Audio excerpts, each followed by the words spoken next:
Episode 14 black triad. वो आदमी बहुत ही आकर्षक था। शायद उसके माता पिता दो अलग अलग जाति से थे। जहां उसके पास एक नॉर्थ ईस्ट इंडियन की खूबसूरती थी, वहीं साउथ इंडियन के शार्प फीचर्स। उसका सांवला रंग और उसकी आंखें उसकी खूबसूरती को और भी बढ़ा रहे थे।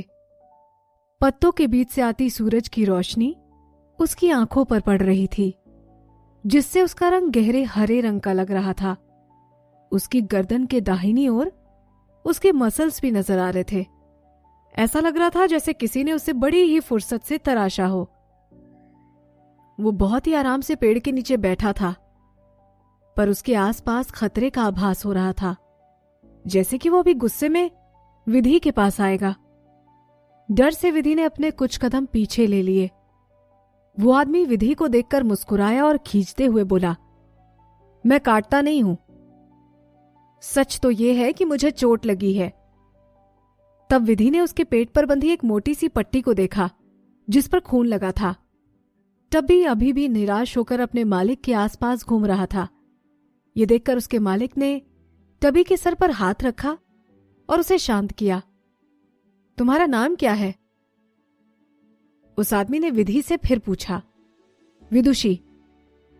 उसने उसे अपने इस जीवन का नाम बताया। नीचे जो एमवी की टीम है, मैं उससे हूं। फिर विदुषी ने कुछ देर रुककर उस आदमी से पूछा, पर आप कौन हैं? ये सुनकर वो आदमी मुस्कुराया और उसकी गहरी हरी आंखों में एक चमक आ गई। फिर उसने कहा, यहां सवाल सिर्फ मैं करूंगा। तभी भी विधि पर गरजा, मानो कह रहा हो, यहां सिर्फ मेरे मालिक की चलेगी। विधि भी चुपचाप एक ओर खड़ी हो गई। मैं वेवे डांस के ट्रेनिंग कैंप में ट्रेनी हूं, विधि ने कहा। हम सभी यहां चेयरमैन जयंत के साथ उनकी एमवी फिल्म के लिए आए हैं। यह सुनकर उस आदमी ने गहरी सांस ली। फिर उसने टबी को सहलाते हुए एक हल्की सी मुस्कान के साथ कहा, जयंत भी यहां है। लगता है आज मेरी किस्मत बहुत अच्छी है। फिर उसने विधि से कहा, क्या तुम्हारे पास फोन है? क्या मैं कॉल कर सकता हूं? विधि उसे अपना फोन देना तो नहीं चाहती थी, पर उस वक्त उसके पास और कोई रास्ता नहीं था। उस आदमी ने जल्दी से उसका फोन ले लिया और तुरंत कॉल लगाया। हेलो जयंत, मैं बोल रहा हूं, तुम्हारा बॉस। अब सुनकर विधि हैरान हो गई। इतनी देर से वो जिसके साथ थी, वो कोई और नहीं, वेवे डांस के बिग बॉस मोहित हैं। वही जिसके बारे में ये अफवाह है कि वो बहुत ही पत्थर दिल, बेरहम और खतरनाक है। विधि धीरे से मोहित को देखने के लिए उसकी ओर मुड़ी और उसने उसे फोन पर बातें करते सुना। जल्दी आओ, मैं पहाड़ पर हूं और मुझे चोट लगी है। क्या? मुझे कुछ देर वेट करना होगा? तुम्हारा बॉस यहां मर रहा है और तुम? नहीं नहीं, उसे नहीं। मुझे अनिरुद्ध की डांट नहीं सुननी। विधि मोहित को आराम से बैठकर बच्चों की तरह बातें करते देखकर हैरान थी और सोचने लगी, क्या ये सच में ब्लैक ट्रॉयड है? पत्थर दिल और निर्दयी? सच में? विधि अपने शौक से बाहर आती उससे पहले ही मोहित ने कॉल कट करके उसका फोन उसे वापस कर दिया। उसने धीरे से छुपकर मोहित के चेहरे पर खून के धब्बों को देखा। विधि सोच में थी कि मोहित को चोट लगी है या ये खून के धब्बे उसे टबी ने दिए हैं।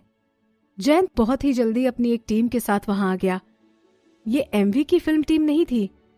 वे लोग पहाड़ पर मोहित के लिए काम किया करते थे। उन्होंने मोहित को जल्दी से स्ट्रेचर पर लेटाया। वो सभी इस काम में अच्छी तरह से ट्रेन्ड थे।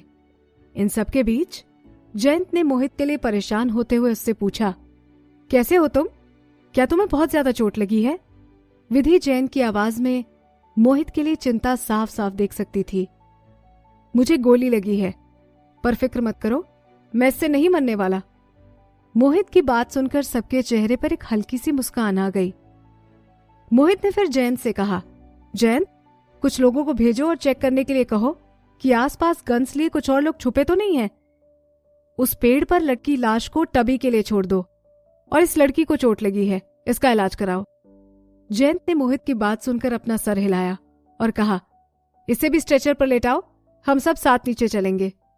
नीचे उतरते वक्त ना तो किसी ने विधि से कुछ कहा और ना ही कुछ पूछा।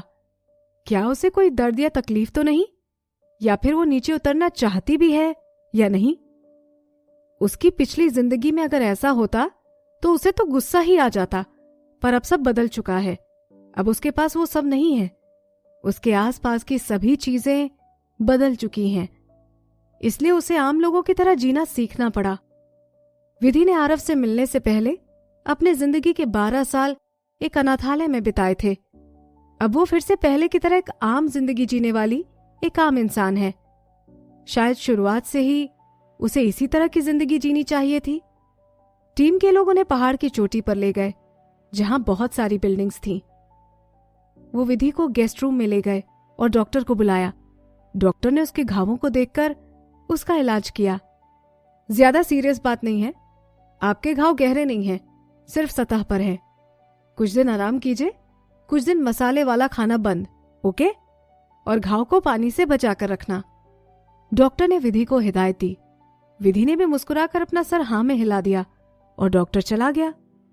डॉक्टर के जाते ही विधि सीधे बाथरूम में चली गई। उसने बाथटब को आधा भरा और नल को खुला छोड़ दिया। खुद को उसमें डुबो लिया। बहते हुए पानी के साथ कुछ देर में ही पूरे बाथरूम में खून की बदबू फैल गई। विधि अपने दाहिने हाथ के घाव का ध्यान रखते हुए बहुत ही मुश्किल से अपने बाएं हाथ से खुद को साफ करने लगी। साथ ही खून की बदबू भी तेज होती जा रही थी।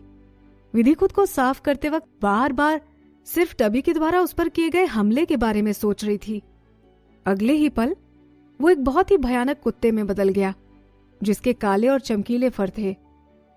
वो एक इंसान के आधे से भी ऊंचा था। इस कुत्ते ने भी विधि पर हमला करने की कोशिश की थी।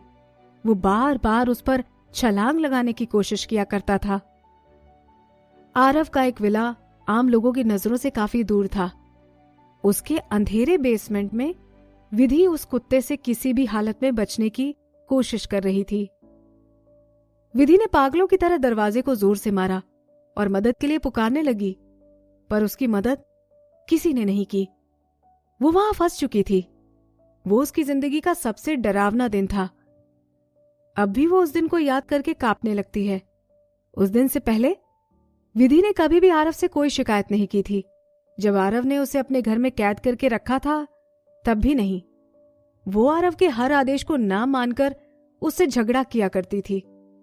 तब आरव उससे कहा करता था, विधि, एक दिन तुम्हारे प्रति मैं अपना सब्र खो दूंगा।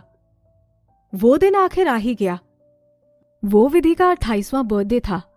उस दिन सुबह आरव ने रेड रोजेस का बुके विधि के बेड के किनारे पर रखा और उसके होठों पर किस करने के लिए आगे बढ़ा। विधि ने पूरी कोशिश की कि वो उसे किस न कर सके, पर आरव ने उसके हाथों को बेड पर दबाया और उसके चेहरे को जोर से पकड़कर उसे किस करने लगा। आरव के होठों से विधि को शराब और नींबू की बू आ रही थी। विधि ने आरव के होठों पर काट लिया और खून निकलने लगा। आरव ने दर्द और हैरानी में अपने होठों को विधि के होठों से अलग किया और उसे गुस्से से देखा। तभी विधि ने जोर से चिल्लाकर कहा, छोड़ो मुझे, तुम जानवर कहीं के।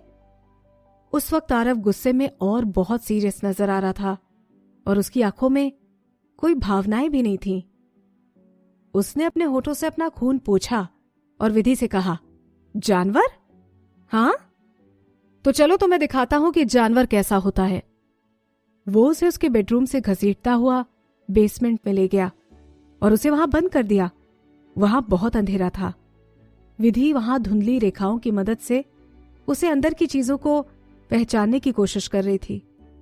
तभी विधि ने एक कुत्ते के भौंकने की आवाज सुनी और अचानक एक बड़ी सी परछाई ने विधि की ओर छलांग लगा दी।